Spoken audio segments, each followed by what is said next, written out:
Hi friends! ఈరోజు మనం రీసెంట్‌గా ఒక మంచి హారర్ అండ్ థ్రిల్లర్ కాన్సెప్ట్‌తో వచ్చిన 'తంత్ర' మూవీ స్టోరీ ఎక్స్‌ప్లెయిన్ చేసుకోబోతున్నాం. ఇలాగే మీకింకా ఏ మూవీ స్టోరీ అయినా ఎక్స్‌ప్లనేషన్ కావాలి అంటే ఆ మూవీ నేమ్ అనేది కామెంట్ బాక్స్‌లో కామెంట్ చేయండి. ఇంకా ఏమాత్రం ఆలస్యం చేయకుండా మూవీలోకి వెళ్ళిపోదాం.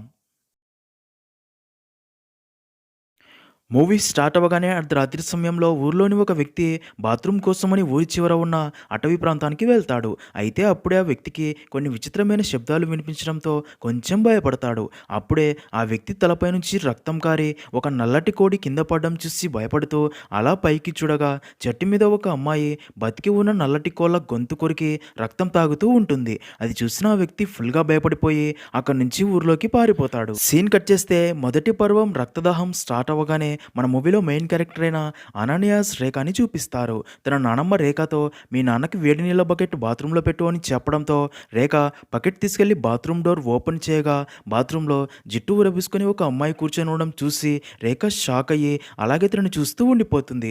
అప్పుడే అక్కడికి తన నానమ్మ వచ్చి అక్కడ ఏముందని అలాగే చూస్తున్నావు, వెళ్ళి కాలేజీకి రెడీ అవ్వపో అని పంపుతుంది. ఇక్కడే మనకు తెలిసే ఒక విషయం ఏంటంటే రేఖకి మాత్రమే ఇలాంటి భయంకరమైన దృశ్యాలు కనిపిస్తున్నట్లు ఊహించుకుంటుంది అని. ఇంకా రేఖకి అమ్మ ఉండదు.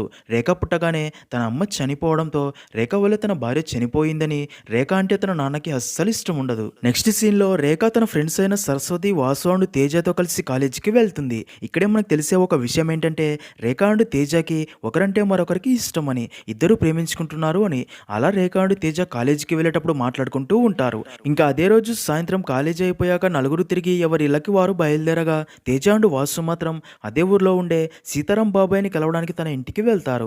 అలా తేజ అండ్ వాసు సీతారాంతో మాట్లాడుతూ ఉండగా అప్పుడే తేజ సీతారాంని నెగిటివ్ ఎనర్జీ గురించి అడగ్గా దానికి సీతారాం అక్కడే ఉన్న శక్తి రహస్యాలు అనే బుక్ తీసుకుని అందులో 12వ పేజీలో రాసింది చదవమంటాడు.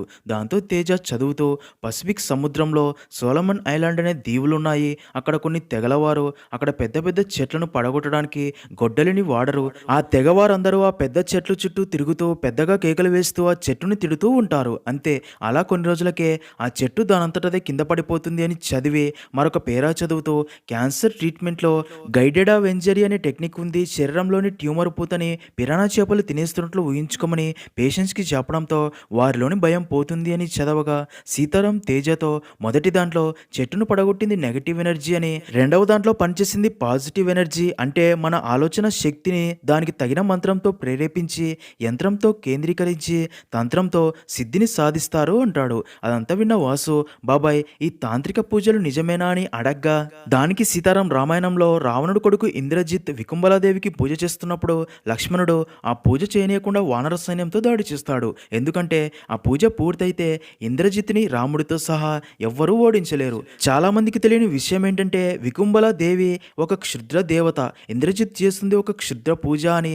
అలా క్షుద్ర పూజల గురించి మరికొన్ని ఉదాహరణలు చెప్తాడు. అదంతా విన్న వాసు బాబాయ్ కొంపదీసి మీరు క్షుద్ర పూజలైతే చేయట్లేదు కదా అని అడగ్గా దానికి సీతారాం నవ్వుతూ అలాంటిదేం లేదురా అంటాడు. ఇంకా అదే రోజు రాత్రి రేఖ తన గదిలో నిద్రపోతూ ఉండగా అర్ధరాత్రి సమయంలో రేఖకి తన గదిలో ఎవరో ఉన్నట్లు ఫుల్గా భయపడిపోయి ఫుల్గా దుప్పటి కప్పుకొని పడుకుంటుంది. అప్పుడే రేఖ మీదకి కొన్ని చేతులు వచ్చినట్లు చూపిస్తారు. దాంతో రేఖ సడన్గా పైకి లేచి నడుచుకుంటూ ఇంటి బయటికి వెళ్తుంది. అది చూసిన తన నానమ్మ రేఖ ఫాదర్తో రేఖ నడుచుకుంటూ వెళ్ళిపోతుందిరా అనగా దానికి రేఖ ఫాదర్ దీనికి ఇంకా నిద్రలో నడిచే అలవాటు పోలేదా, అదే తిరిగి వస్తుందిలే పడుకోమని చెప్తాడు. నెక్స్ట్ సీన్లో మరుసటి రోజు ఉదయం రేఖ అదే ఊర్లో ఉండే బాబా దగ్గరికి వెళ్ళి ఈ మధ్య రాత్రి అవ్వగానే కొంచెం భయంగా ఉంటుంది బాబా అనగా దానికి బాబా ఏం భయం లేదమ్మా, అంతా మంచి జరుగుతుందిలే అని, నేను వచ్చే వారం యాత్రలకి వెళ్తున్నా, తిరిగి వచ్చాక నీకు తగడ తావిసి తెచ్చి కడతా, అప్పుడు నీకేం భయం ఉండదులే అని చెప్పి పంపుతాడు. తర్వాత రోజు ఉదయం తేజ రేఖ వాసు అండ్ సరస్వతిలో కాలేజీకి వెళ్తూ ఉండగా అప్పుడే అదే ఊరి వ్యక్తి తేజతో మా వీధిలో డ్రైనేజీ పాడైంది వచ్చి క్లీన్ చెయ్యి అనగా దానికి తేజ ఇప్పుడు కాలేజీ టైం అయిందన్నా, సాయంత్రం వచ్చాక చేస్తా అనగా దానికి ఆ వ్యక్తి ఎంత పొగర్రా నీకు, ఒక వేశ్య కొడుకువి నాకే సమాధానం చెప్తావా, అప్పట్లో నీ అమ్మ ఊరి వాళ్ళందరినీ సుఖపెట్టింది, నువ్వు కూడా ఒక నలుగురు అమ్మాయిల్ని పెట్టుకొని బిజినెస్ చేసుకోరా, నీకెందుకురా ఈ చదువుని అసహ్యంగా మాట్లాడడంతో తేజ అండ్ రేఖ చాలా బాధపడతారు. రేఖ తేజని ఓదాడు. సీన్ కట్ చేస్తే మరుసటి రోజు పక్క ఊర్లో జాతర ఉండడంతో ఊరి వాళ్ళందరూ ఆ జాతరకి వెళ్తారు. ఇంటి దగ్గర రేఖ మాత్రమే ఉండడంతో తేజ రేఖ వాళ్ళ ఇంటికి వచ్చి ఇలాంటి జాతరలు ప్రతి నెల వస్తే ఇంకా బాగుండేది. అప్పుడు మనం ఇద్దరం హ్యాపీగా కలిసి మాట్లాడుకోవడానికి ఎవ్వరు అడ్డు ఉండేవారు కాదు అని అలా రేఖ అండ్ తేజ ఆ రోజు మొత్తం హ్యాపీగా కలిసి ఎంజాయ్ చేస్తారు. ఇంకా అదే రోజు రాత్రి తేజ రేఖని తన ఇంటి దగ్గర వదిలి వెళ్ళిపోతాడు. అలా రేఖ తన రూమ్‌లో నిద్రపోతూ ఉండగా అర్ధరాత్రి సమయంలో భయంకరమైన గొంతుతో రేఖ నాకు రక్తం కావాలి అని పదే పదే వినిపిస్తూ ఉండడంతో రేఖ ఉలిక్కిపడి నిద్రలేచి తనని ఎవరో హిప్నటైజ్ చేసినట్లు కిటికీ దగ్గరికి వెళ్ళి తన కాలికి కత్తితో గాయం చేసుకొని రక్తాన్ని గ్లాసులో పట్టి ఆ రక్తం గ్లాసు కిటికీ దగ్గర పెట్టి తిరిగి వచ్చి పడుకుంటుంది. ఇక్కడే మనకు తెలిసే మరొక విషయం ఏంటంటే అప్పటికే రేఖ కాలికి చాలా గాయాల మార్క్స్ ఉంటాయి. అంటే రేఖ ఇప్పటికే చాలాసార్లు అలా చేసిందని అర్థమవుతుంది. నెక్స్ట్ సీన్‌లో ఉదయం రేఖ నిద్రలేచి కిటికీ దగ్గర ఉన్న గ్లాస్ చూసి అందులో రక్తం లేకపోవడం చూసి షాక్ అవుతుంది. తర్వాత రేఖ బాబా దగ్గరికి వెళ్ళి తాయెత్తు కట్టించుకోగా రేఖతో బాబా ఇంక నీకు ఏ పీడలు నిన్ను ఏమీ చేయలేవని ధైర్యం చెప్పి పంపుతాడు. మరో పక్క తేజ సీతారాం దగ్గరికి వెళ్ళగా సీతారాం తేజతో పూణే జూలో వారానికి ఒకసారి జూ అధికారులు జంతువులకు సంబంధించిన కొన్ని వస్తువులు అమ్ముతారు. వాటిలో 2 వస్తువులు కొనడానికి జనం బాగా ఎగపడతారు. అవేంటో తెలుసా? ఒకటి సింహం మూత్రం, 2 అడవి పంది వెంట్రుకలు. ఎందుకంటే వాటిని క్షుద్ర పూజల్లో ఎక్కువగా వాడతారు అనగా అది విన్న తేజ షాక్ అయ్యి మామ నీకు ఈ పూజల గురించి అంతా తెలుసు కదా, నువ్వు ఎప్పుడైనా చేసావా అని అడగ్గా దానికి సీతారాం తెలిసి తెలియని వయసులో ఒకసారి చేశా, కానీ ఒక అమ్మాయి ఇలాంటివి మళ్ళీ ఎప్పుడు చేయకొని మాట తీసుకుంది అని నాకు 7 సంవత్సరాల వయసులో మా అమ్మా నాన్నలు విడిపోయి నన్ను ఇదే గుడిలో అనాథగా వదిలి వెళ్ళిపోయారు. తినడానికి కూడా తిండి లేదు. అప్పుడే ఒక అమ్మాయి నన్ను చూసి నా బాధ అర్థం చేసుకొని ఆ రోజు నుండి ప్రతిరోజు నాకు తినడానికి ప్రసాదం ఇచ్చేది. తనే నన్ను స్కూల్కి వెళ్ళమని ప్రోత్సహించింది. అందుకే తనంటే నాకు చెప్పలేనంత ఇష్టం, ప్రేమ. ఏదో ఒకటి చేసి తనకు నేను గొప్పగా కనపడాలి అనుకున్నా. ఆ క్రమంలోనే నాకు తాంత్రిక శాస్త్రంపై ఆసక్తి పెరిగింది అనగా దానికి తేజ ఇంతకీ నువ్వు మొదట చేసిన క్షుద్ర పూజ ఏంటి మావయ్య అని అడగ్గా దాని పేరు శవసాధన. శక్తి పొందడానికి మంత్రగాలు చేసే సాధనలో అతి కష్టమైనది ఇదే. ఈ సాధన కోసం పూజ ఏర్పాట్లు చేసి అప్పుడే చనిపోయిన శవాన్ని మధ్యలో పడుకోబెట్టి శవంపై నగ్నంగా కూర్చొని మంత్రాలు చదువుతూ ఉండాలి. అలా మన పూజతో సంతృప్తి చెందితే ఆ శక్తి జంతు రూపంలో కానీ దేవత రూపంలో కానీ వస్తుంది. వచ్చిన దానికి మాంసం మద్యం ఇచ్చి ప్రసన్నం చేసుకోవాలి అనగా దానికి తేజ మరి నీకు శక్తులు వచ్చాయా అని అడగ్గా దానికి సీతారాం శవసాధన చేసేటప్పుడు చాలా గుండె ధైర్యం కావాలి. ఎందుకంటే సాధన మధ్యలో మనం కూర్చున్న శవం అకస్మాత్తుగా లేచే అవకాశం ఉంది. ఈ సాధనలో చాలా మంది అప్పుడే గుండె ఆగి చనిపోతారు. దాన్ని తట్టుకొని నిలబడిన వాడికి శక్తులు వస్తాయి. నాకు అలాగే జరిగింది. దాంతో నేను మూర్ఛపోయాను. కోలుకోవడానికి చాలా రోజులు పట్టింది. అలా హాస్పిటల్లో ఉన్న నన్ను చూడ్డానికి ఆ అమ్మాయి వచ్చింది. ఏం జరిగింది అని అడగ్గా తనకి అసలు నిజం చెప్పేశాను. దానికి తను ఇంకెప్పుడు క్షుద్ర పూజలు చేయకు అని తిట్టి ప్రామిస్ కూడా తీసుకుంది అని చెప్తాడు. అది విన్న తేజ అయితే అప్పటి నుంచి నువ్వు పూజలు చేయడం వదిలేసావా అని అడగ్గా దానికి తను లేదురా, చివరిసారిగా ఒకసారి చేశాను. నేను ఇష్టపడిన అమ్మాయి మీదనే వశీకరణం చేశాను అంటాడు. అది విన్న తేజ షాక్ లో ఉండిపోతాడు. సీన్ కట్ చేస్తే 2వ పర్వం పాతాళకుట్టి స్టార్ట్ అవ్వగానే ఒక రోజు కాలేజీకి వెళ్ళిన తేజ, రేఖ అండ్ వాసు కాలేజ్ అయిపోయాక సరస్వతి కోసం కాలేజీ బయట వెయిట్ చేస్తూ ఉండగా అలా కాసేపటికి సరస్వతి వారి దగ్గరికి వస్తుంది. అయితే రేఖకి సరస్వతి వెనక ఒక భయంకరమైన ఆకారం కనిపించడంతో కొంచెం భయపడుతుంది. తర్వాత రేఖ తేజతో ఈరోజు సరస్వతి ప్రవర్తనలో కొంచెం తేడాగా అనిపించి బాబాని కలిసి అదే విషయం చెప్పగా దానికి బాబా సరస్వతి మీద ఒక పరీక్ష చేయమని అప్పుడు నిజమేంటో తెలుస్తుందని చెప్పడంతో అలాగే సరస్వతి ఇంటికి వెళ్ళి సరస్వతి మీద ప్రయోగం చేశా. అప్పుడే తెలిసిన విషయం ఏంటంటే సరస్వతిపై ఎవరో క్షుద్ర ప్రయోగం చేశారు అని. బాబా దానికి విరుడు కూడా నాతో చెప్పాడు. నాకు మాట్లాడడం రాదు, అందుకే ఈ విషయం సరస్వతి ఇంట్లో నువ్వే చెప్పాలి అంటుంది. అదంతా విన్న తేజ సరస్వతి ఇంటికి వెళ్ళి తన అమ్మ అన్నయ్యలతో సరస్వతిపై పాతాళకుట్టి అనే క్షుద్ర ప్రయోగం చేశారని బాబా అనుమానిస్తున్నాడు. ఈ రోజు నుండి 12వ రోజు దాకా సరస్వతి ఆరోగ్యం క్షీణించి 12వ రోజు నుండి 16వ రోజు దాకా తను రోజు రాత్రి శ్మశానానికి వెళ్తుంది. అలా వెళ్తే తనపై జరిగింది పాతాళకుట్టి అని కన్ఫర్మ్ అవుతుంది. ఇంకా 16వ రోజు రాత్రి తనపై పాతాళకుట్టి ప్రయోగించిన తాంత్రికుడు శ్మశానంలోకి వచ్చి పూజ ఏర్పాటు చేసి సరస్వతికి రక్తం కలిపిన ముద్ద నోట్లో పెడతాడు. ఆ ముద్ద సరస్వతి పెదాలకి తాకకముందే ఆ తాంత్రికుడి తల నరికేయాలి. అలా గనక మనం చేయకపోతే సరస్వతి ఇక మనకి దక్కదు అని చెప్తాడు. అయితే అదంతా విన్న సరస్వతి అన్నయ్య మాత్రం వారి మాటలు అస్సలు నమ్మడు. అయితే అలా 11వ రోజుకి సరస్వతి ఆరోగ్యం పూర్తిగా క్షీణించి 12వ రోజు రాత్రి నుండి శ్మశానానికి వెళ్ళడం స్టార్ట్ చేస్తుంది. అదంతా చూసిన సరస్వతి అన్నయ్యకి కూడా తేజ అండ్ రేఖ చెప్పింది నిజమే అని అర్థమయ్యే 16వ రోజు చేయాల్సిన దాని గురించి తేజతో మాట్లాడతాడు. మరోపక్క తేజ సీతారాంని కలిసి సరస్వతికి పాతాళకుట్టి ప్రయోగించారు అని పాతాళకుట్టి గురించి అడిగి తెలుసుకుంటాడు. నెక్స్ట్ సీన్లో అలా 16వ రోజు రాత్రి సరస్వతి నడుచుకుంటూ శ్మశానంలోకి ఆ మాంత్రికుడు పూజ చేస్తున్న ప్లేస్కి రాగా తేజ వాసు, రేఖ అండ్ సరస్వతి అన్నయ్య దూరం నుండి చూస్తూ ఉండగా అప్పుడే ఆ వ్యక్తి సరస్వతితో జాతరలో సరదాగా సరసమాడితే నా మొహం మీదనే ఉమ్మేస్తావా? ఈ అందం చూసుకునే కదా నీకు ఇంత పొగరు. నిన్ను బలి ఇచ్చాక నీ శవాన్ని చూడ్డానికి కూడా ఈ ఊరి జనం భయపడేలా చేస్తా అని పూజ పూర్తి చేసి రక్తం కలిపిన ముద్ద తననికి తినిపించబోగా అప్పుడే సరస్వతి అన్నయ్య కత్తి చేతిలో పట్టుకుని అక్కడికి వచ్చి ఆ వ్యక్తి తనను నరకబోగా ఆ వ్యక్తి కత్తిని పట్టుకుంటాడు. దాంతో తేజ వెంటనే మరో కత్తితో అక్కడికి వచ్చి తన తల నరికేస్తాడు. అలా సరస్వతి స్పృహ కోల్పోయి నార్మల్ అవుతుంది. సీన్ కట్ చేస్తే మూడవ పర్వం శత్రువు ఆగమనం స్టార్ట్ అవ్వగానే రేఖ ఇంటి ముందుకు ఒక స్వామీజీ వచ్చి ఆ ఇంటినే చూస్తూ అక్కడే ఉన్న రేఖా నానమ్మతో ప్రతి పౌర్ణమికి రక్తం తాగే శక్తి ఒకటే ఇంట్లో తిరుగుతుంది. నీ మనవరాలిపైకి మృత్యువు తరుముకొస్తోంది. ఆమె బలిని కోరుతూ దక్షిణ దిశ నుండి వస్తుంది. కానీ తన రక్త తర్పణం ఊరికే వినాశనం. ఆ బిడ్డని ఆ తల్లే కాపాడుకోవాలని చెప్పి వెళ్ళిపోతాడు. అదంతా విన్న రేఖా నానమ్మకి ఏమీ అర్థం కాదు. ఇంకా అదే రోజు రాత్రి రేఖ నిద్రపోతూ ఉండగా రేఖకి రక్తం కావాలి అని ఒక భయంకరమైన గొంతు వినిపిస్తూ ఉండడంతో రేఖ నిద్రలేచి కత్తితో గాయం చేసుకుని గ్లాసులో రక్తం పట్టి కిటికీ దగ్గర పెడుతుంది.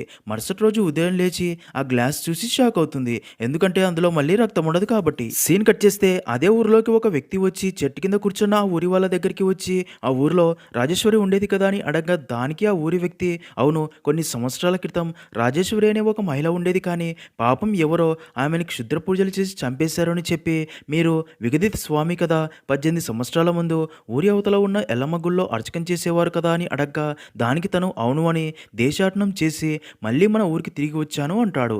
తర్వాత విగదిత్ అదే ఊరికి చెందిన మహిళ దగ్గరికి వెళ్ళి రాజేశ్వరి గురించి అడగ్గా దానికి ఆ మహిళ రాజేశ్వరి ఒక బిడ్డని కని చనిపోయిందని, తన పేరు రేఖ, ఇక్కడే కాలేజీలో చదువుకుంటుంది, ఇంతకీ రాజేశ్వరికి ఏమవుతుందని అడగ్గా దానికి విగదిత్ నవ్వుతూ దాని కూతురికి నేను మృత్యుని అవుతాను అని ఆ మహిళ నోరు చేతులు పడిపోయేలా చేసి అక్కడి నుంచి నేరుగా కాలేజీ దగ్గరికి వెళ్ళి కాలేజీ వదిలాక రేఖ ఎవరో కనుక్కొని రేఖ మంత్రించిన నిమ్మకాయని తొక్కేలా చేస్తాడు. అయితే రేఖ ఆ నిమ్మకాయని తొక్కి అక్కడే ఉన్న ఆ వ్యక్తిని చూసి కొంచెం భయపడి వెళ్ళిపోతుంది. నెక్స్ట్ సీన్ లో అదే రోజు రాత్రి ఆ మాంత్రికుడు రేఖ తొక్కిన అదే నిమ్మకాయని పూజ మధ్యలో ఉంచి ఏవేవో మంత్రాలు చదువుతూ ఉంటాడు. మరో పక్క రేఖ తన రూమ్ లో నిద్రపోతూ ఉండగా ఒక భయంకరమైన ఆకారం రేఖ దగ్గరికి వచ్చి వాడు నిన్ను పిలుస్తున్నాడు పద అని రేఖని బలవంతంగా లాక్కెళ్ళాలి అని చూడగా అప్పుడే రేఖ బాబా తనకి ఇచ్చిన మంత్రించిన ఫలకం పట్టుకోవడంతో ఆ దెయ్యం మాయమవుతుంది. దాంతో రేఖ ఫుల్గా భయపడిపోతుంది. మరుసటి రోజు ఉదయం రేఖ బాబా దగ్గరికి వెళ్ళి కాలేజ్ దగ్గర జరిగింది అలాగే రాత్రి ఇంట్లో జరిగింది అంతా చెప్పగా అదంతా విన్న బాబా రేఖ నుదుటి మీద చేయి పెట్టి ఇదేదో ప్రమాదకరంగా ఉంది, దీనికి పూజలు చేయాలి అని చెప్పి రేఖని ఒక గదిలోకి తీసుకెళ్లి పూజ చేస్తాడు. దాంతో మరో పక్క మాంత్రికుడు చేస్తున్న పూజకి ఆటంకం కలగడంతో నా పూజని తిప్పి కొడతారా అని కోపంతో ఎంత చూస్తా అని రగిలిపోతాడు. ఇంకా అదే రోజు రాత్రి బాబా ఒంటరిగా ఊరి బయట నుంచి వస్తూ ఉండగా అప్పుడే ఒక భయంకరమైన ఆడదెయ్యం బాబాపై దాడి చేసి దారుణంగా చంపేస్తుంది. అప్పుడే బాబా డెడ్ బాడీ దగ్గరికి ఎవరో రాగా ఆ ఆడదెయ్యం తనతో నువ్వు చెప్పినట్టే చేశానే, తృప్తి పడ్డావా, ఇంకా సెలవు అని చెప్పి మాయమవుతుంది. నెక్స్ట్ సీన్లో మరుసటి రోజు ఉదయం ఈ విషయం తెలిసిన తేజ రేఖకి సహాయం చేస్తున్నందుకే బాబాని చంపి ఉంటారు అని వెంటనే రేఖ దగ్గరికి వెళ్ళగా రేఖ తేజతో నాకు చాలా భయంగా ఉంది తేజ, బాబాని వాడే చంపేసి ఉంటాడు. ఆ రోజు నేను కాలేజ్ దగ్గర నిమ్మకాయ తొక్కినప్పుడు అక్కడే ఉన్న ఆ వ్యక్తి పేరు విగదిత్ చాలా సంవత్సరాల తర్వాత మళ్ళీ మన ఊరికి తిరిగి వచ్చాడంట. ఊర్లో జనాలకి అమ్మవారి అర్చకుడిలా కనిపిస్తూ చీకటి పడ్డాక క్షుద్ర పూజలు చేస్తాడు అని ఆ విగదిత్ని ఎదుర్కోవడానికి బాబా చాలా ప్రయత్నాలు చేసి చివరికి తన ప్రాణాలే కోల్పోయాడని భయపడగా తేజ రేఖకి ధైర్యం చెప్తాడు. తర్వాత బాగా ఆలోచించిన తేజ సీతారాం దగ్గరికి వెళ్ళి అంతా చెప్పి తనని కాపాడమని అడగ్గా దానికి సీతారాం రేపు ఉదయాన్నే నువ్వు దేవీపురం వెళ్ళి అక్కడ అమ్మవారి గుడిపంతులైన చండీస్వామిని కలిసి విషయం చెప్పు, నీకు ఆయనే సహాయం చేస్తాడు అని, ఇక్కడ నేను కూడా రేఖ కోసం పూజలు చేస్తా అంటాడు. ఇంకా అదే రోజు రాత్రి రేఖ నిద్రలో నడుస్తూ ఊరి చివరి దాకా వెళ్ళగా తనకి స్పృహ వచ్చి అక్కడే నిల్చుని ఉన్న తేజ అమ్మ దెయ్యంగా కనిపించి మాయమవడంతో రేఖకి ఏమీ అర్థం కాదు. మరో పక్క తేజ సీతారాంని అప్పుడు నీకు నచ్చిన అమ్మాయి మీద వశీకరణం చేశావన్నావు కదా, తర్వాత ఏమైందని అడగ్గా దానికి సీతారాం జరిగింది చెప్తూ నేను తనకి సరిపోనని నాకు తెలుసు, నాపై తనకి ఆ ఉద్దేశం లేదని కూడా నాకు తెలుసు, కానీ తనకి వేరే వాడితో పెళ్లి ఫిక్స్ చేయడంతో తనపై వశీకరణం చేశా, కానీ ఆ అమ్మాయి నా దగ్గరికి వచ్చి నువ్వు నాకు మంచి స్నేహితుడివి, స్నేహితుడిని పెళ్లి చేసుకోకూడదని ఎక్కడా లేదు, కానీ కులాలకి అతీతంగా నిన్ను పెళ్లి చేసుకొని నా తల్లిదండ్రుల్ని బాధ పెట్టడం నాకు ఇష్టం లేదు, అర్థం చేసుకో, అలాగే మళ్ళీ ఎప్పుడో ఈ క్షుద్ర పూజలు చేయకు, నేను బ్రతికి ఉండగా నాకు ఎదురుపడకొని మాట తీసుకుని వెళ్ళిపోయింది అని అలా జరిగింది తేజకి చెప్తాడు. నెక్స్ట్ సీన్లో మరుసటి రోజు ఉదయం తేజ దేవీపురం వెళ్ళి చండీ స్వామిని కలిసి రేఖ నా ప్రాణం స్వామి అని జరిగిందంతా తనకి చెప్పి తనను ఎలాగైనా కాపాడని అడగ్గా దానికి స్వామి నాకు వీలైనంత ప్రయత్నం చేస్తా అని పూజకి అన్ని ఏర్పాట్లు రెడీ చేస్తాడు. మరోపక్క విగదిత్ రేఖని చంపడానికి చేతబడి ప్రయోగించి రేఖని చంపబోతూ ఉండగా అదే టైంకే చండీస్వామి అమ్మవారి పూజ చేసి విగదిత్ చేతబడికి ఆటంకం కలిగించడంతో రేఖ బ్రతుకుతుంది. తన ప్రయోగాన్ని మళ్ళీ ఆటంకం కలిగించినందుకు విగదిత్ నా పూజకి ప్రతిసారి ఏదో శక్తి అడ్డు తగులుతుందని కోపంతో రగిలిపోతాడు. సీన్ కట్ చేస్తే 4వ పర్వం ముసుగులో మహంకాళి స్టార్ట్ అవ్వగానే తేజ రేఖ దగ్గరికి వచ్చి నాకు కొన్ని అనుమానాలున్నాయి, వాటికి నిజాలేంటో నువ్వే చెప్పాలి అని సరస్వతిపై జరిగిన క్షుద్ర ప్రయోగానికి బాబా విరుగుడు నీకు చెప్పాడు అని నువ్వే చెప్పావు, కానీ నేను బాబాని ఇదే విషయం గురించి అడిగినప్పుడు అలాంటిదేం లేదు అన్నాడు. ఇంకా ఎప్పుడైతే బాబా చావు గురించి నాకు తెలిసిందో విగదిత్ మీద అనుమానం వచ్చి తనని కలిసి బాబాని ఎందుకు చంపావని అడగ దానికి తను బాబా ఎవరో నాకు తెలియదు, కానీ నాకు కావాల్సింది రేఖ, తన చావు నా చేతిలోనే, వెళ్ళి తనని కాపాడుకో అన్నాడు. ఇంకా చండీ స్వామిని కలిసి నీకోసం పూజ చేయించినప్పుడు స్వామి నాతో రేఖ సమస్య తీరింది, కానీ ఇది మన పూజ వల్ల కాదు, రేఖపై జరిగిన క్షుద్ర ప్రయోగానికి మరెవరో క్షుద్ర పూజతోనే విరుగుడు చేశాడు అని చెప్పాడు. అలాగే క్షుద్ర ప్రయోగం యొక్క ఫలితమే ఇప్పుడు రేఖ అనుభవిస్తూ ఉండాలి. దీన్ని క్షుద్రంతో మాత్రమే విరుగుడు చేయగలం, కాబట్టి క్షుద్రాన్ని క్షుద్రంతోనే విరుగుడు చేసి విముక్తి కలిగించాలని చెప్పాడు అని. అయితే నీకోసం ఆ విరుగుడు తాంత్రిక పూజలు చేస్తున్నది ఎవరా అని ప్రతిరోజు ఊరు మొత్తం రెక్కి చేయగా అప్పుడే నాకు నువ్వే ప్రతిరోజు రాత్రి నిద్రలో నడుస్తున్నట్లు నువ్వే శ్మశానానికి వెళ్ళి క్షుద్ర పూజలు చేస్తున్నావు అని అర్థమయ్యింది. ఇప్పటికైనా అసలు ఏం జరిగింది, వీరికి సమాధానాలు చెప్తావా అని అడగ్గా దానికి రేఖ నీ ప్రశ్నలన్నింటికి సమాధానాలు తెలియాలంటే ముందు నీకు మా అమ్మ కథ తెలియాలి అని జరిగింది చెప్పడం స్టార్ట్ చేస్తుంది. మూవీ స్టోరీ ఫ్లాష్ బ్యాక్లోకి వెళ్తుంది. రేఖ అమ్మ పేరు రాజేశ్వరి. అమ్మవారు పూణే అమ్మాయిగా రాజేశ్వరి ఊర్లో అందరికీ బాగా తెలుసు. రాజేశ్వరికి అమ్మవారు పూనినప్పుడు ఆ ఊరి వాళ్ళు తమ సమస్యలు రాజేశ్వరికి చెప్పి పరిష్కారాలు కనుక్కుంటూ ఉంటారు. ఇంకా అదే ఊర్లో ఉండే రాజేంద్ర రాజేశ్వరిని చూసి ఇష్టపడే పేదదైనా సరే రాజేశ్వరిని పెళ్లి చేసుకుంటాడు. అలా మొదటి రాత్రి రోజు రాజేంద్ర అసలు రూపం రాజేశ్వరికి తెలుస్తుంది. నిజానికి రాజేంద్రకి మగతనం ఉండదు, అందుకే ఎప్పుడూ భక్తి పూజలు అంటూ అదే దశలో ఉండే పేదదైన రాజేశ్వరిని పెళ్లి చేసుకుని ఉంటాడు. ఎందుకంటే తను ఎవ్వరికి ఏమీ చెప్పదని. అదే విషయం రాజేశ్వరికి చెప్పగా అది విన్న రాజేశ్వరి పెళ్ళయింది కాబట్టి శారీరకంగా తనతో సంతోషం లేకున్నా మానసికంగా అయినా తన భర్తతో సంతోషంగా ఉంటే చాలులే అనుకుంటుంది. కానీ రాజేంద్ర మాత్రం ప్రతిరోజు రాజేశ్వరిని మానసికంగా కూడా ఇబ్బంది పెడుతూ ఉంటాడు. అలా కొన్ని రోజులు గడిచిపోతాయి. ఇదిలా ఉంటే ఒకరోజు విగదిత్ కన్ను రాజేశ్వరి మీద పడడంతో ఏదో ప్లాన్ వేసుకుని ముందుగా మెల్లిగా రాజేశ్వరి భర్త రాజేంద్రకి దగ్గరవుతాడు. అలా ఇద్దరు క్లోజ్ అయ్యాక ఒకరోజు విగదిత్ రాజేంద్రతో ఇలా ఎన్ని రోజులు ఉంటావు, నీ భార్యకి కడుపు రాకుంటే ఊర్లో అందరికీ నీ నిజం తెలిసిపోతుంది కదా అనగా దానికి రాజేంద్ర అందుకే దాన్ని ప్రతిరోజు టార్చర్ చేస్తున్నా, త్వరలో నా టార్చర్ భరించలేక అదే చనిపోతుందిలే అంటాడు. దానికి విగదిత్ అలా తను చచ్చినా కూడా అది నీకే చెడ్డ పేరు కదా, దీనికి నా దగ్గర ఒక ప్లాన్ ఉంది, క్షుద్ర పూజ ద్వారా తనని చంపేద్దామంటాడు. ఆ ఐడియా రాజేంద్రకి నచ్చి విగదిత్తో చేతులు కలిపి రాజేశ్వరి మీద క్షుద్ర పూజ కోసం విగదిత్ చెప్పినవన్నీ రాజేంద్ర చేస్తూ ఉంటాడు. అలా రాజేశ్వరికి ప్రతిరోజు రక్తం కలిపిన అన్నం తినిపిస్తూ ఉంటాడు. అలా క్షుద్ర పూజలో చివరి అంకం రోజు రాజేశ్వరిని పెళ్లి కూతురులా రెడీ చేసి విగదిత్ చేస్తున్న పూజ దగ్గర వదిలి రాజేంద్ర తిరిగి అక్కడి నుంచి వచ్చేస్తాడు. అలా విగదిత్ రాజేశ్వరిని పూజలో కూర్చోబెట్టి ప్రయోగం స్టార్ట్ చేస్తాడు. అలా రేఖ తేజతో విగదిత్ మా అమ్మపై చేసిన ప్రయోగం ఏంటో తెలుసా, వజ్రోలి రతి, ఇది నిత్య యవ్వనం కోసం కొంతమంది తాంత్రికులు చేసే ప్రయోగం. అదే ప్రయోగం విగదిత్ మా అమ్మ మీద చేశాడు. మా అమ్మ పుట్టిన గడియలు, శరీర ముద్రలు, అమ్మవారు పూనటం ఇలా ప్రతిదీ విగదిత్ని ఆకర్షించాయి. అందుకే మా అమ్మని ఎంచుకున్నాడు. ఈ వజ్రోలి రతి ద్వారా మా అమ్మ యవ్వనం, తేజస్సు అన్నీ లాక్కొని తర్వాత తనని బలి ఇచ్చి దాని ద్వారా కూడా మరిన్ని శక్తులు పొందాలి అనుకున్నాడు. కానీ క్రతువు చేస్తున్నప్పుడు అమ్మతో సంగమిస్తున్నప్పుడు విగదిత్ మనోనిగ్రహం బలహీనమైంది. ఎంతో నిష్ఠాగరిష్ఠుడైన విగదిత్ మనసు ఆ రాత్రి చంచలమైంది. అనూహ్యంగా క్షణంలో అవంతంలో నిగ్రహం కోల్పోయాడు. దాంతో అది పూజ కాకుండా సాధారణ సంభోగంలా మారి క్రతువు భగ్నమైంది. అలా తాంత్రిక పూజ భగ్నమైతే అది తాంత్రికుడికే తిప్పికొడుతుంది. దాంతో విగదిత్ తన శక్తులతో పాటు మతిస్థిమితం కోల్పోయి ఎటో వెళ్ళిపోయాడు.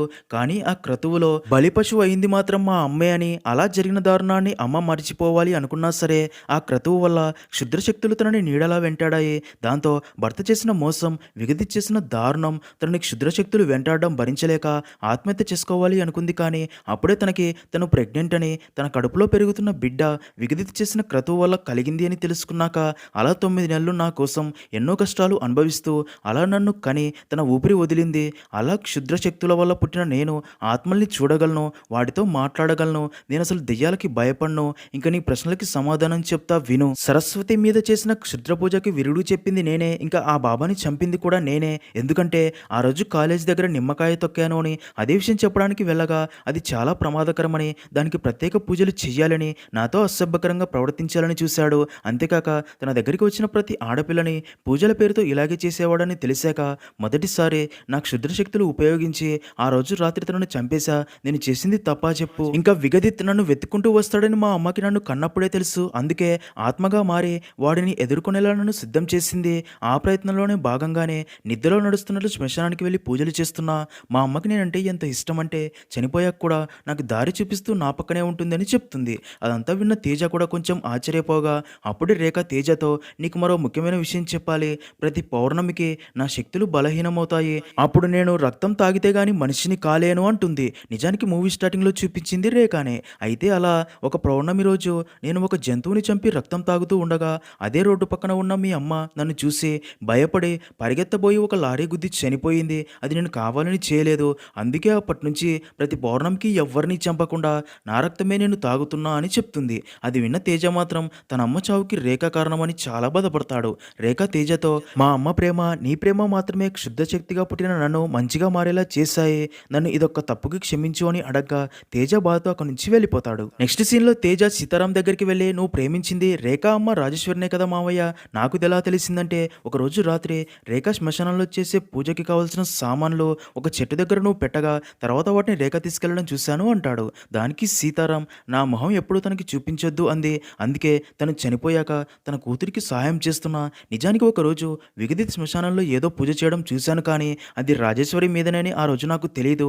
అయినా కానీ విగదిత్ మీద కోపంతో తను తాగే సారాలో గంజాయి కలిపి ఆ క్రతువు నాశనమయ్యేలా చేసి మంచి చేశాను, కానీ రాజేశ్వరిని కోల్పోయానని చెప్పి చాలా బాధపడతాడు. సీన్ కట్ చేస్తే 6వ పర్వం చిన్న మసలాదేవి స్టార్ట్ అవ్వగానే ఊర్లో వరుసగా చిన్నపిల్లలు దెయ్యం పిలుస్తుందని భయపడుతూ చనిపోయేలా విగదిత్ చేసి ఊర్లో అందరికీ దీనికి కారణం క్షుద్ర పూజలు జరిగిన రాజేశ్వరికి పుట్టిన రేఖానే కారణమని, తనకి క్షుద్ర శక్తులు ఉన్నాయని, తనే ఇదంతా చేస్తుందని ఊర్లో వాళ్ళందరినీ నమ్మించి రేఖాని ఊరి చివరున్న చెట్టుకి కట్టేసి రేపు ఉదయానికి తను బ్రతికి ఉంటే మామూలు మనిషి అని, చనిపోతే క్షుద్ర శక్తులు ఉన్నాయని, రాత్రి ఇటువైపు ఎవరైనా వస్తే రక్తం కక్కుని చనిపోతారని ఊర్లో వాళ్ళందరికీ చెప్పి వారందరినీ అక్కడి నుంచి తీసుకుని వెళ్ళిపోతాడు. ఇంకా అదే రోజు రాత్రి విగదిత్ అక్కడికి వచ్చి రేఖాతో, పౌర్ణమి రోజు రాత్రి రక్తం తాగకపోతే నువ్వు బలహీనమవుతావని నాకు బాగా తెలుసు.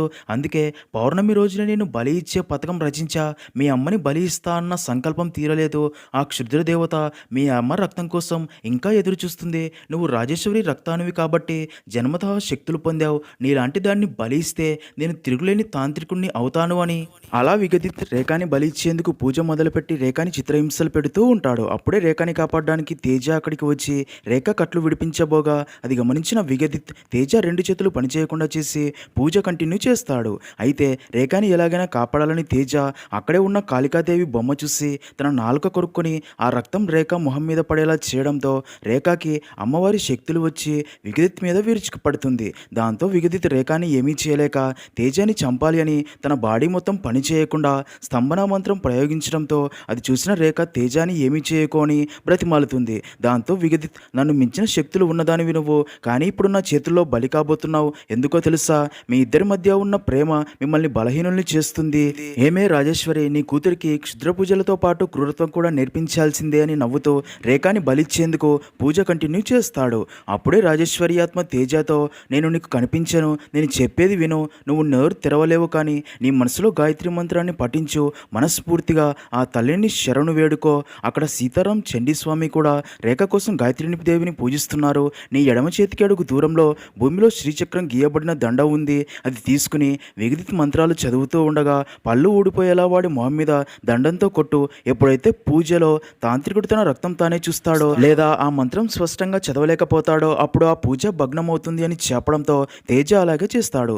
దాంతో ఆ పూజ భగ్నమవడంతో విగదిత్ శక్తులే తనని దారుణంగా తినేస్తాయి. రేఖ విగదిత్ శవాన్ని చూసి ప్రేమ బలహీనం చేయదు, ప్రేమే బలం అంటుంది. సీన్ కట్ చేస్తే తేజ అండ్ రేఖ చండీస్వామిని కలిసి రేఖ స్వామితో, నాకు ఈ రక్తం తాగటం క్షుద్ర పూజలు ఏమీ వద్దు, వీటి నుంచి విముక్తి ఉందా అని అడగ్గా దానికి చండీస్వామి, జగన్మాత నీకు శక్తులు మంచి కోసం వినియోగించడానికి ఇచ్చింది. అది సమయాన్ని బట్టి విగదిత్ లాంటి వారిని సంహరించడానికి ఉపయోగపడతాయి. ఇంకా నీ రక్తం నువ్వు తాగడం తప్పు కాదు. దశ మహావిద్యలు ఆదిపరాశక్తి యొక్క పరిఅంశాలు. ఈ దశ మహావిద్యల్లో 6వ శక్తి స్వరూపం చిన్నమస్తాదేవి. అందరిలోకి ఈమెది మహోగ్ర రూపం. ఈమె తన శిరస్సు తను ఖండించుకుని తన రక్తాన్ని తాను తాగటమే కాకుండా 2 పరిచారకులు పరిచారికలకు కాకుండా డాకిని వర్ణిలకు కూడా అందిస్తుంది. అందుకే నీ రక్తం నువ్వు తాగటంలో ఏ దోషం లేదు అని చెప్తాడు. అలా అక్కడితో మూవీ అనేది ఎండ్ అవుతుంది.